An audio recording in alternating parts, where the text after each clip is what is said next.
Since my last vlog, I've completely changed what I could change in my upcoming travel itinerary.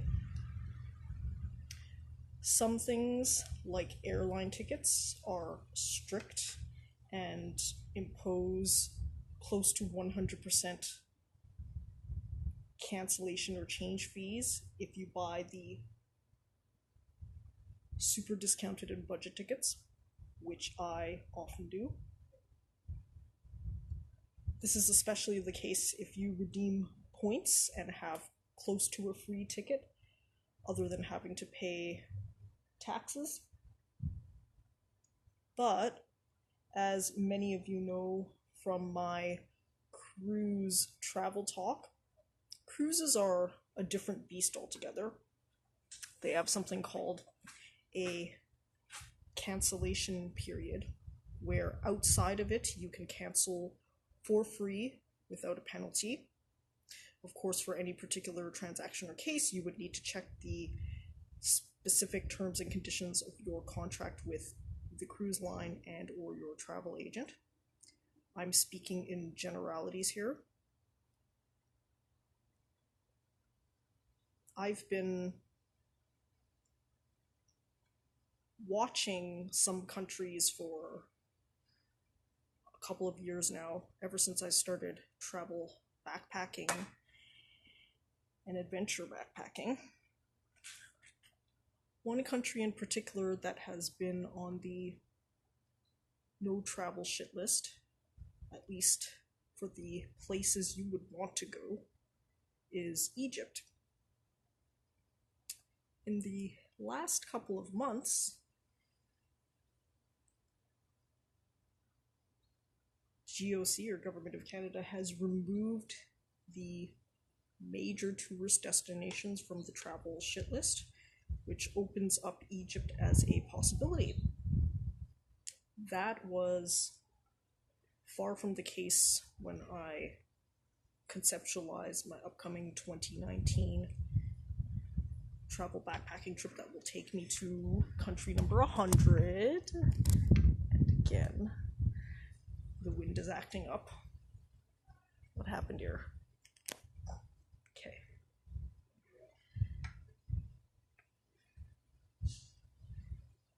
I was getting close to cancellation on my upcoming cruise when I realized that Egypt is a destination that I can aim for on this particular trip.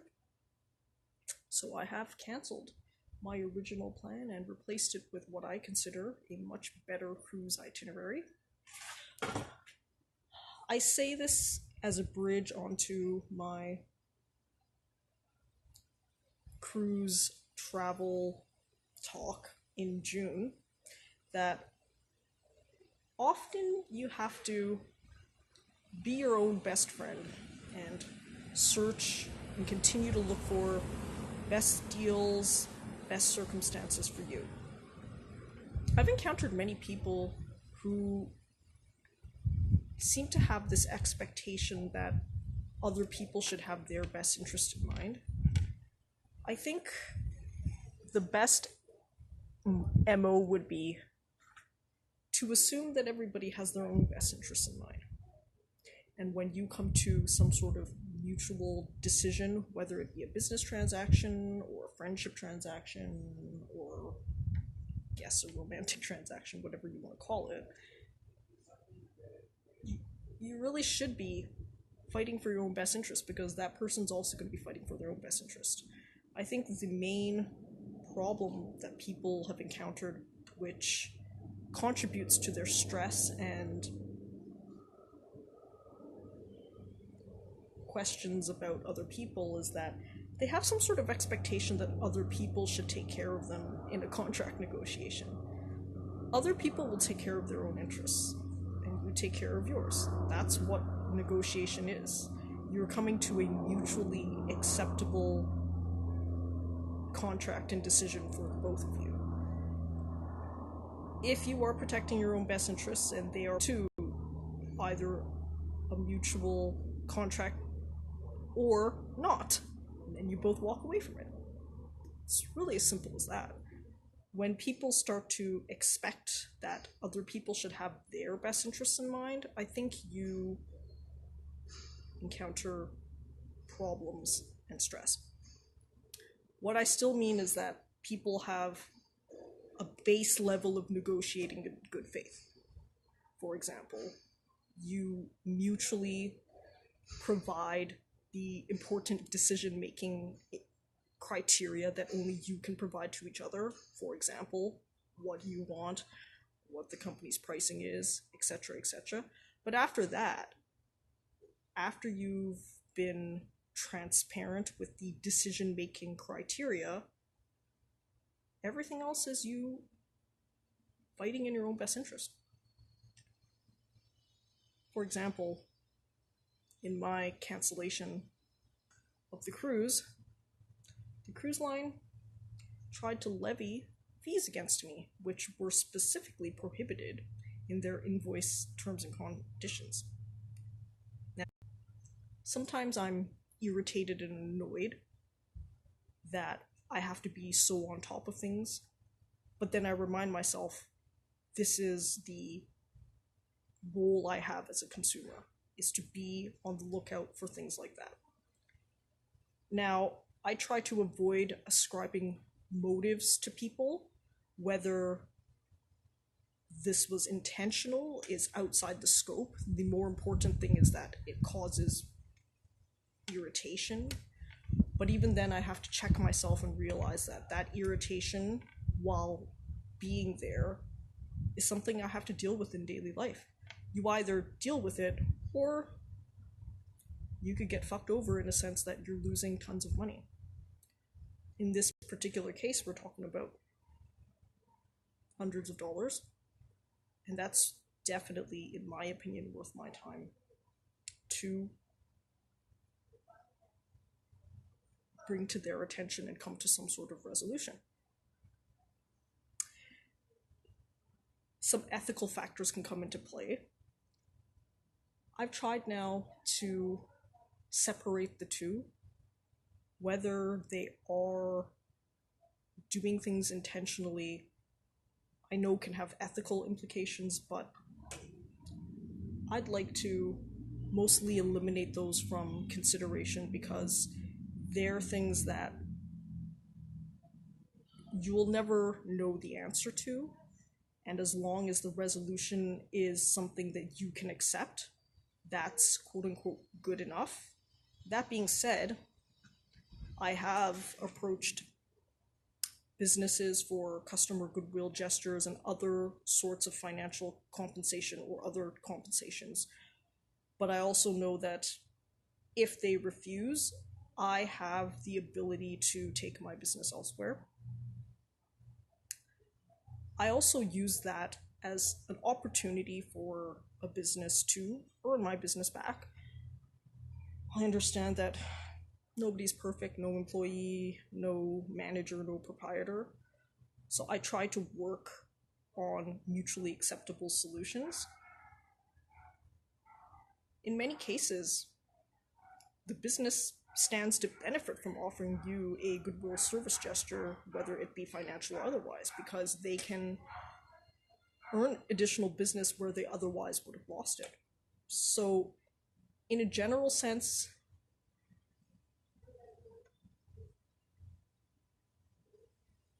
the greatest chance for a mutually acceptable contract or solution is a form of win-win. But that usually happens after each party has done the legwork to take care of themselves first. The final takeaway would be you just have to protect your own interests and stop expecting other people to do that for you, because if you have those expectations, you'll more than likely be sorely disappointed. The thing would be, though, to establish a methodology that allows you to still live your life. I would say a vast majority of transactions go through without the irritation and annoyance they'd have to, otherwise society would grind to a halt. But in situations where you have to defend yourself, I would say take that opportunity to do so. This advice extends to anything in life. You could extend it to quote-unquote romantic situations. This is an interesting bridge into kink and all of that, but I will bring it up because my thought process has led me to it.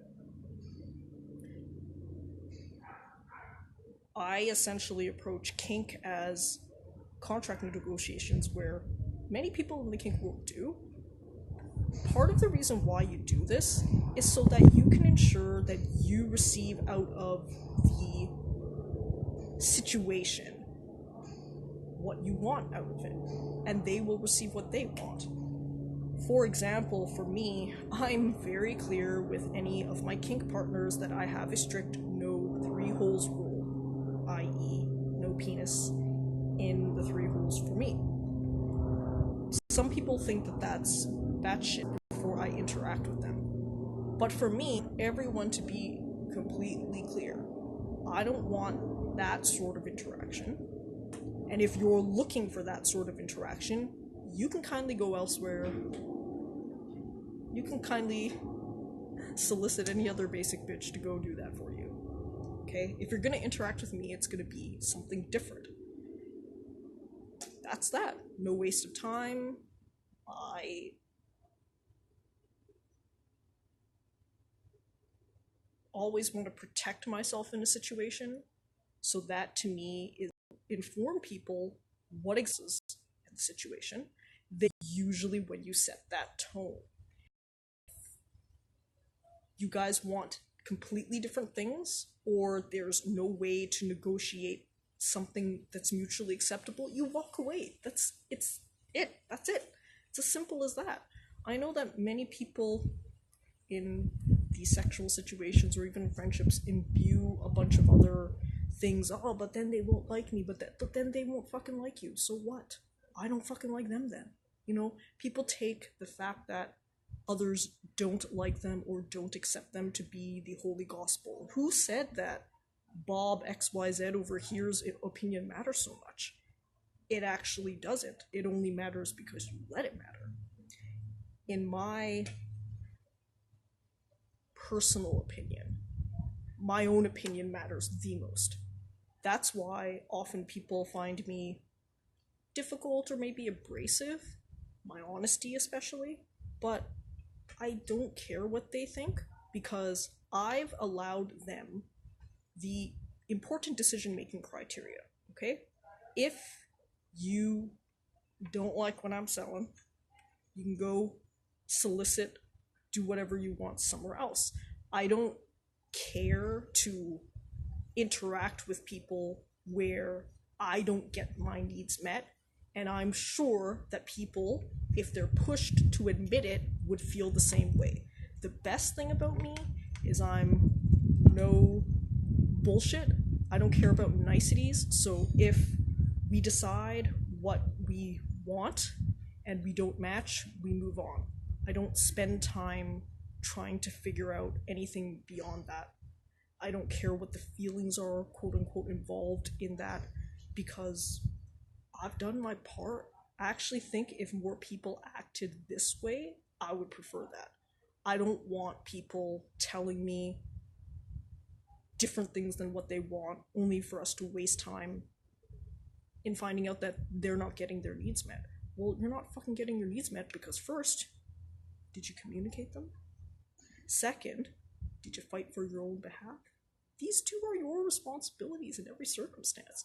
You're lucky if you have somebody doing that on your behalf. But I would stress that on your behalf. So, at the end of the day, that's all I have to say about that. Okay, I've gone off on a interesting rant. 15 minutes on this. And have yet to really talk about the diving. The diving has had to take a back seat because I've completely changed my cruise itinerary upcoming. But I was able to interleave some training. I passed my module 4 of 5. if I pass my Module 5, I would be in the position to be able to test on the ocean dives over a weekend. But since I have enrolled in a dive program that is flexible, all I have to do is finish within a year. I might have to take a step back to allow the planning of my upcoming trip. My upcoming trip is taking the precedence over everything else because I've been following the status of Egypt for a couple of years now. I'd say, for me, having been to 93 UN countries, I've mostly explored and experienced what I've wanted to. Everything else now is just icing on top of a very delicious cake that I've already consumed and gorged on. My first travel-related goal was to explore all 7 continents with my mom and bro. We have done that, and we met that a couple of years ago, between 2013 and 2015.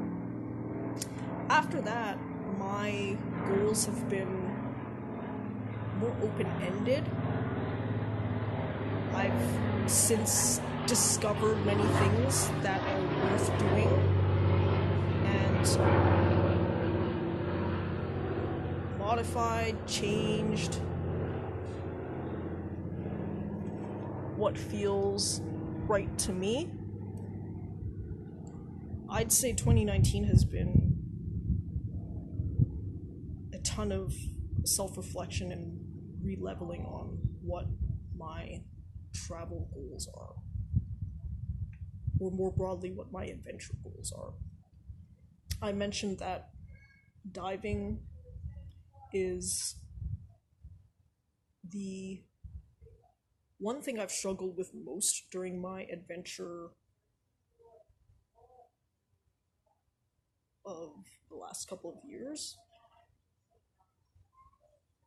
I'm happy that I'm in some ways overcoming that challenge, but I'm also practical about it. Diving is probably one of the most important skills you can invest in if you're interested in animals. I had considered learning to skydive, but that is essentially just the activity itself and offers very little opportunity to interact with animals. Diving, however, is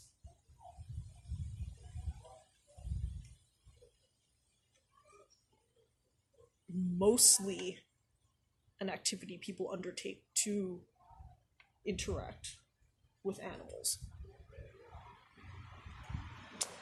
In that case, diving was the clear winner this year. What's happening here? The shadows are playing a little bit on my face.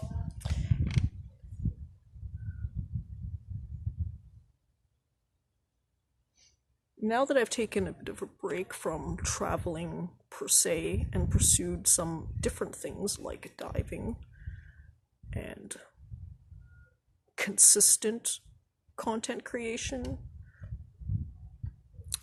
I have rediscovered my wonder for wandering.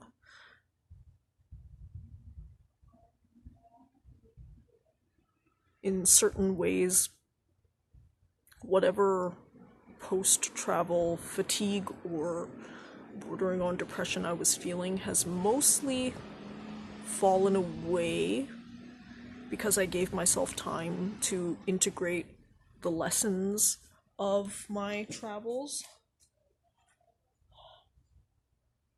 The lessons have been many and varied. I'm thinking whether I'm in the mood to recount what they are. I'll give it a shot. the shot would be, I'm heavily an anti-natalist. David Benatar, a South African philosopher, is one of the forefront philosophers and academic luminaries in this school of thought. I'll describe what antinatalism means to me in my definition. I've often exclaimed to people that one of the most important decision you'll make in life is whether to procreate. Since I was a young child, I've known that procreation is outside the realm of anything I would ever do. Having kids and being married is almost the complete opposite of what I would consider a happy use of my life. But I tended to just have the child-free philosophy up until the last couple of years, and especially this year. I've now crossed into a more extreme philosophy than just being child-free. I am 100% anti-natalist. Anti-natalism means that I think it's always bad and wrong to procreate in every single circumstance. That might sound extreme. Obviously, I think this, but what other people do with their lives is their choice. I'm just caring about what I think the assessments of their actions are, but they're free to do whatever the fuck they want. I'm not advocating any legislation or any changes, but I would say that one thing I've often said is biological parents should have to meet the same standards as adoptive parents. That's all. If we have designed adoptive parent regulations to protect the children, why would being a biological parent be any different? That's the only thing I think that should change to be consistent. I've met somebody who said, if it were possible, would it be right to sterilize all babies upon birth and then allow them to unsterilize themselves when they're ready to procreate? I've been debating that, and I think that it would actually be a good idea, because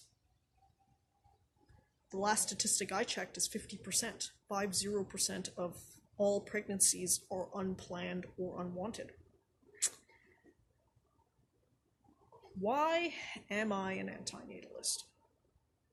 David Benatar summarizes this philosophy much better than I'll ever be able to, but I'll interpret his philosophy through my lens. Life is suffering.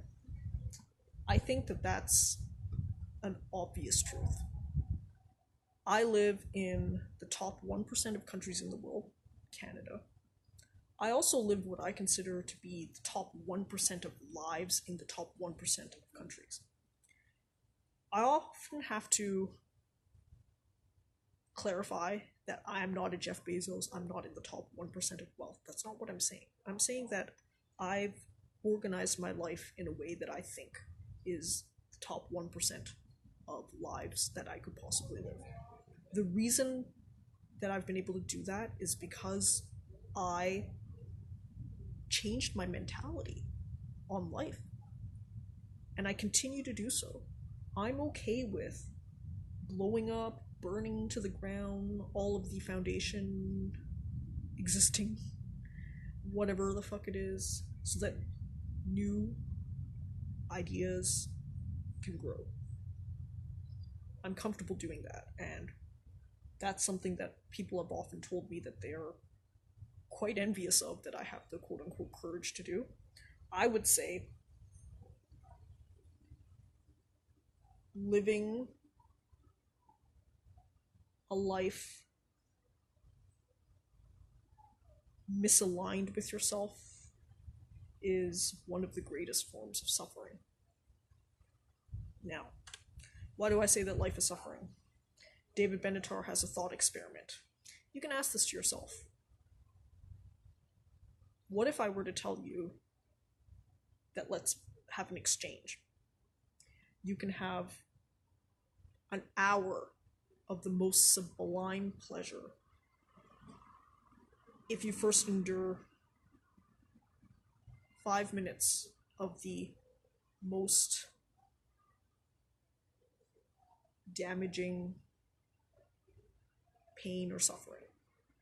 I think most normal people would say, I gotta think about that. Just take that and ask yourself, how little of the most unbearable pain and suffering would you be having to go through to have the hour of pleasure, as it were? Okay. I would just say, for me, the question is always gonna yield no amount of suffering is worth the pleasure. That's it. Okay. Now, people often say, well, why haven't you killed yourself yet? I think that they fundamentally misunderstand the whole point. I'm going to say situation A and say situation B. Situation A is you never exist. Therefore, you never have to experience suffering. But you also never experience the pleasure of seeing the Great Pyramids of Giza or traveling to 93 UN countries and counting. Okay? The second situation is you already exist, and that's very different, because once you exist, you have to contend with the pain of knowing about mortality, about knowing about the mortality of those around you and yourself. That is a great suffering. In itself is a great suffering that nobody can escape, whether you're Barack Obama or Jeff Bezos.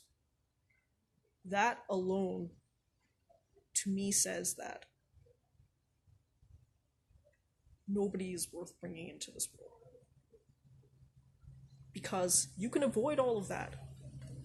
Existential crisis, pain of suffering, not bringing the child into the world. Once they're here, though, then they're going to have to assess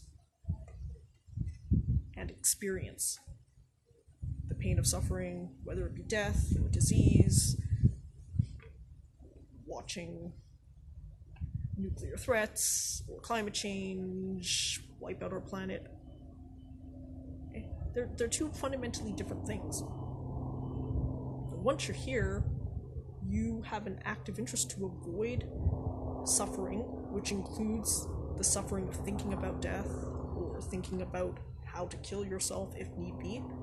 But I would say that that balance only works up to a certain point, which is why I would advocate for assisted suicide. That's actually one thing that fucking Justin Trudeau's pissed me off the most. Regardless of what you think about Jane Philpott and Jody Wilson-Raybould, they were the two people who worked on that assisted dying legislation, and I think they could have made it broader to include mental health or mental illness more precisely. But in any case, I think that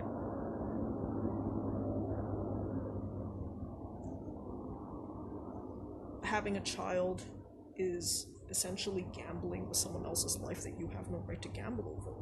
We already know the science when it comes to climate change. We already know nuclear threats. We already know existential level crises that could wipe out the entire species.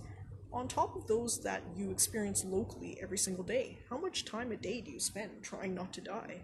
Maybe you never frame it in that way in your mind, but every single day you have to eat, you have to drink, you have to shit, you have to pee, you have to sleep, and we spend a lot of time trying to accumulate the resources, i.e. money, to be able to allow us to do all of that in a somewhat comfortable way. Again, I've seen some of the greatest places on Earth.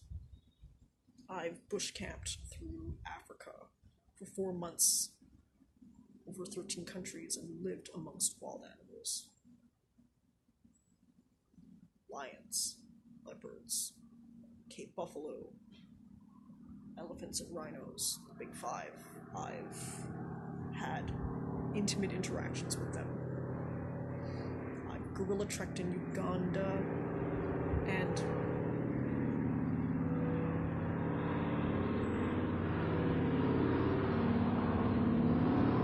eye-to-eyed a gorilla baby that was trying to steal my egg, but in a playful way.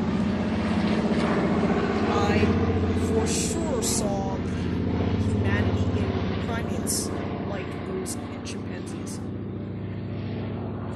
I've smelled the Oda penguin in Antarctica and watched as those majestic creatures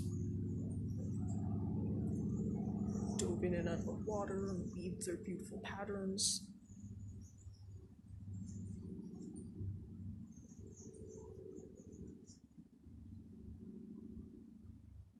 I've really connected with the earth in magical places like Greenland and other,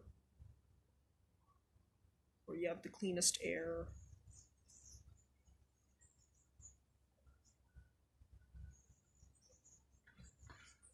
water. I still don't think that this world is good enough. I had to invest many, many years of bullshit to get to where I am.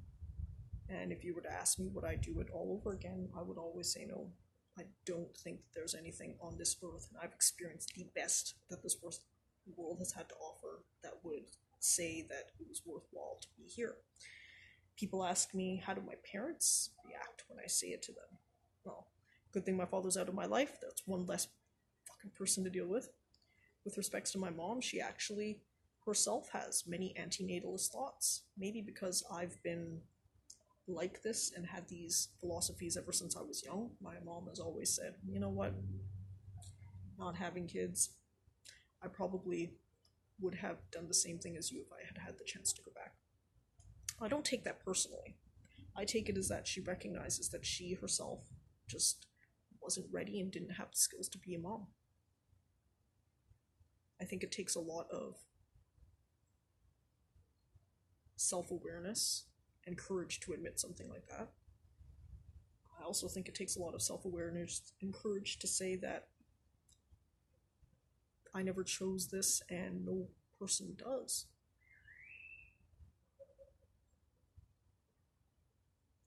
In that case, I think that people really should think twice about whether they have children. The fundamental thing is that you can't ask for their consent, and with the conditions of the world, how they've always been and how they're projected to continue, you're really messing with someone's life, and you're taking someone's life and gambling on the casino, except for the fact that you lose 100% of the time, in my opinion. You lose 100% of the time. Because most parents really only have children to satisfy their own selfish needs. They want children for their own purpose. They want children for their own lineage. They want children because they want someone to take care of them when they're older. I've never heard a single person who's wanted to have children give me a reason that was not a selfish reason when you examined it in detail. That's the opinion that I have. So I think the best decision that you can ever make is to not have children. That's my decision, and I'm happy that I've delved deeper into the philosophy, especially David Benatar's philosophy. David Benatar actually debated Sam Harris and Jordan Peterson on this. Sam Harris, for all of his brilliance, said something that I found interesting, that he never spotted his own hypocrisy. He talks a lot about AI, artificial intelligence, and how we have to think about what kind of people we would be if we built AIs that were capable of suffering. Here's where I wanted to scream into Sam's ear. That's what the fuck you do when you have children, you know? Don't have to think about thought experiments with AI. You're already doing it being a parent. That's actually one thing I would try to clean up and address to him if I ever had the chance to. With Jordan, he's, to be completely honest, a crazy fuck when it comes to things. He's a brilliant man in some respects, but I think there are fundamental differences that I have with the way he represents things that I'll always find questionable. For example, he's not a Christian. He's actually not religious, but he always seems to present himself, unless he's pushed, and then when he's pushed, he admits that the God he believes in is esoteric, like knowledge or other things like that. I think that's fundamentally changing the definition of words to suit your own meaning. Because last I checked, someone who's religious or specifically Christian has a specific definition. Now, I think it's probably that they believe in quote-unquote a God, whatever criteria that God is. But I don't think that if you were to walk into the average church and declared yourself as, I'm Christian because I believe in knowledge, would be an acceptable answer to them, or an answer in any book. In that case, back to Sam. I like Sam's on AI because that is the question that you have to ask. If you're capable of designing machines that can suffer, what does that say about us as people? Brett Weinstein, the evolutionary biologist who's also part of the intellectual dark web, has had some philosophies that I agree with, which are many things that we consider the worst of human beings can actually be considered adaptive from a biological standpoint. For example, Hitler's a piece of shit. From a moral standpoint, if you think that morality is you should not kill people, but Brett Weinstein has said that perhaps genocide is an adaptive strategy, and it is an adaptive strategy because this is what groups of humans do. If they come across a group of humans that has problem defending its own resources, they, for their own expansion and objectives, will take it upon themselves to take away from that group. That is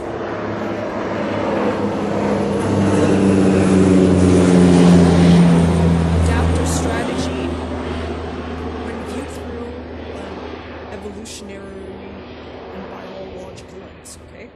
No one's saying it's quote-unquote right according to morality, but morality and biology are two different things. You know, like, trying to mix these all together, and that's the problem, is people keep saying, oh no, you know, Hitler is way over here, and I'm way over here. I don't think that the answer is as simple as people think. You can afford to be what you can be because you're in a luxurious position. You're not facing austerity right now, or you're not facing austerity that's bad enough for you to take action. But in the US, I think it's quite obvious. And in Europe, the growing far-right factions are quite obvious.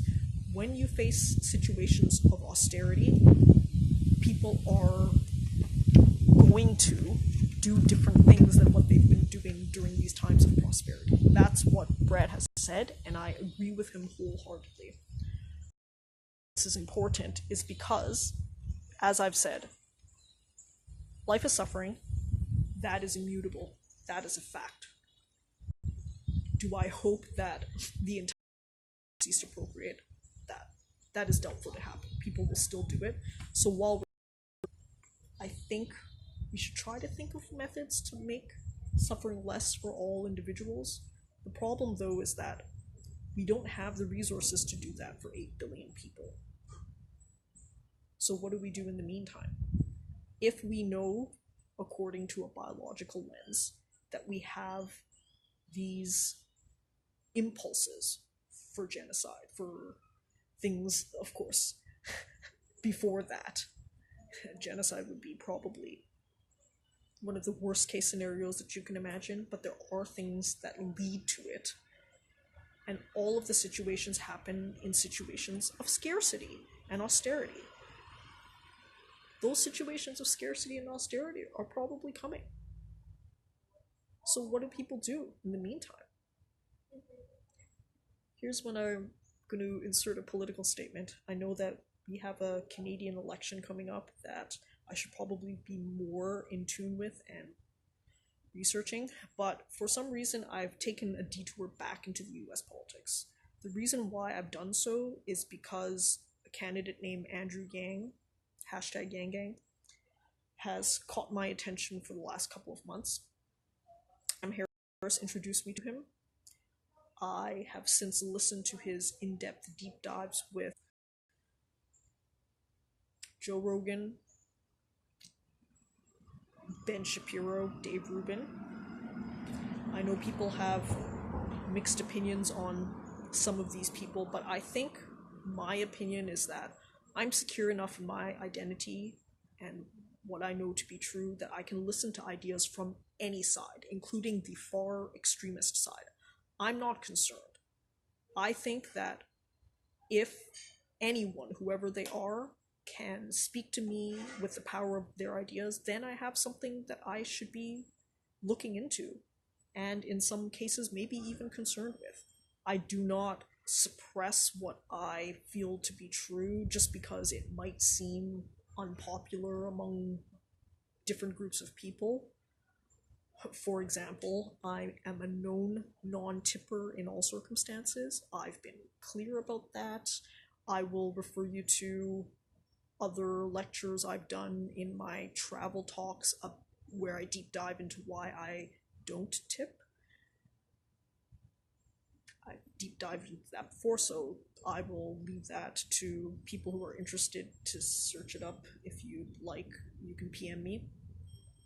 But in any case, I think that people win on the strength of their ideas, and just closing your ears to them does me no good, because I'm just here for knowledge and curiosity. I don't care whose idea it is.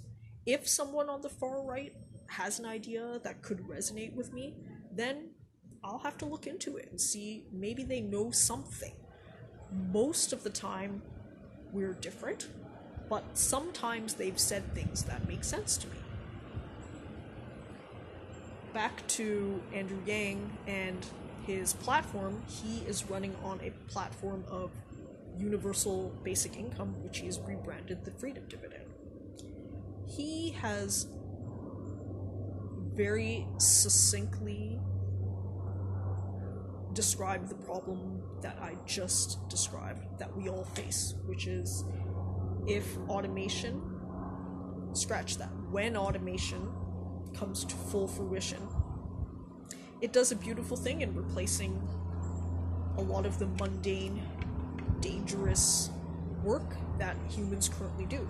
However, because people have mostly placed their self-worth in other people's hands, or in other things' hands, whether it be work or other people, all that, then we're gonna have a mass arbitrage. What do we do with people? Well, first, going back to the situation of austerity, I think the bare minimum is that we have to guarantee a basic living standard and income for all people of the world. And once we take the financial scarcity and austerity mentality at least somewhat tempered, we can then decide how to completely reorganize society. Andrew Yang has some good ideas about using a balanced scorecard business approach, port it into government, and using different metrics than financial metrics. For example, health and happiness, life expectancy, childhood outcomes, those sorts of things. More modeling of Bhutan happiness index as the way that we would measure success. As he says, and I agree, GDP is going to go this way because of the rise of automation and machines, but our circumstances could go this way. And if we keep tying our objectives to GDP, we're going to fall off a cliff. Okay. He's had some brilliant ideas, which would be, if you help as a company improve childhood outcomes, improve mental health and well-being of the populace and whatever, you could qualify for a tax deduction or a tax. That's what he's trying to do, is instead of tying our objectives to only financial corporate interests, we would tie them to human-centered interests. I think this is a start, which is why I've been heavily invested in just learning more about him and his ideas. His ideas, while being an American, I think have great implication for how we might move forward in this world to create one of less suffering. How long have I been going for? Holy fuck. Almost a whole hour. Well, this has been a good hour, though. I think I've tied together, maybe helter-skelter, but still, all the ideas that have been running through my mind the last couple of months. To be honest, all of 2019. As I've often said before, nothing on my channel in terms of content is pre-planned. I just go, whether I'm travel vlogging or normal vlogging, with what I feel at the time. None of this has been scripted, so all of it has been off the top of my head. I'm sure when I review the vlogs, I'll find things that need to be fact-checked, other things that need to be changed or updated, but I'm comfortable with that. I think that it's part of the process of intellectual honesty, and I've always been strongly aligned with the fact that you have to just go forth in the direction that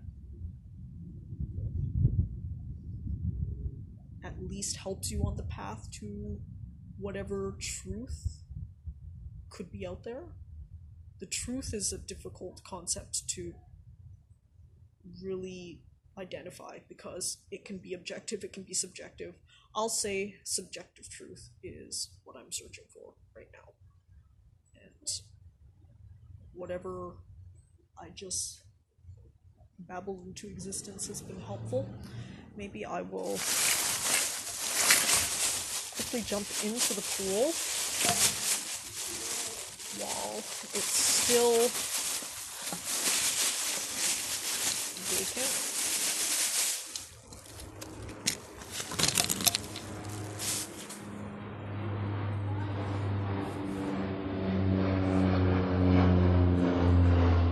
I'm going to retag some of my older stuff with the anti-natalist tag because I think it's a philosophy that more people would benefit in knowing about.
working on my duck diving a lot in this pool, but for some reason when I wear the fins, I have had extreme difficulty duck diving.